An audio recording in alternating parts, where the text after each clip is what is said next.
Talking about dysfunctional government, Kemi Badenoch still at loggerheads with the former chair of the Post Office, Henry Staunton. Now, he's now identified this civil servant who's supposed to have told him, listen, don't hand out any compensation to the sub-postmasters yet. Leave it till after the election because it'll look bad for the government.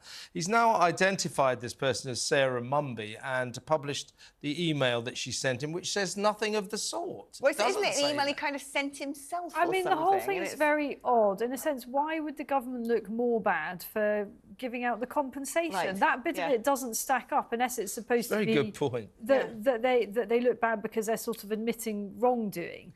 But all of this, I find it incredibly ugly. I think that Kemi Badenoch has probably gone way over the top in her response, which leads me to think that there probably is something to hide in there. But overall, where does it leave us, we the voter, of what to make of this government? It just means that the government looks like it's massively on the back foot and is having huge public rows. Well, it's setting a precedent, isn't it? This sort of whistleblowing, firing, criticising the government. People who normally would have sort of signed contracts and said, I will not go to the press and say about what goes on behind closed doors in Whitehall, are starting to do just that. Yeah, and don't forget that we had a couple of sub-postmasters on yesterday who, no one's taking side. Who knows who's telling the truth? But as Alex quite rightly says, it can't be both of them. One of these, either Kemi Badenoch or Henry Staunton, are lying. I tend to side not with the government. Well, yeah, well, that's what these sub-postmasters said. Well, look, he's talking about delays to compensation. We were told after this TV drama hit the streets, Mr.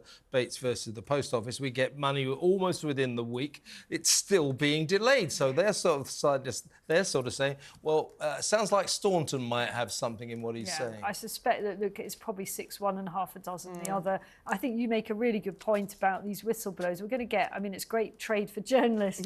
Hopefully we're going to get more and more of these stories in the run-up to the election. Why is that good? Because voters deserve to know the truth. Yeah, that will do. Agree more. By the way, we have more of your texts coming in this lunchtime after we asked, following his unprecedented intervention calling for peace in Gaza, is Prince William right to involve the royal family in politics? Oliver says he should learn from our late Queen. Her public silent approach allowed her to mediate behind the scenes. All world leaders respected her for this. Really good point, that. Neil says no. His grandmother knew to stay out. Smart lady. Melanie says he was speaking as a patron of the Red Cross and as a humanitarian, not a politician, but he's definitely not a politician.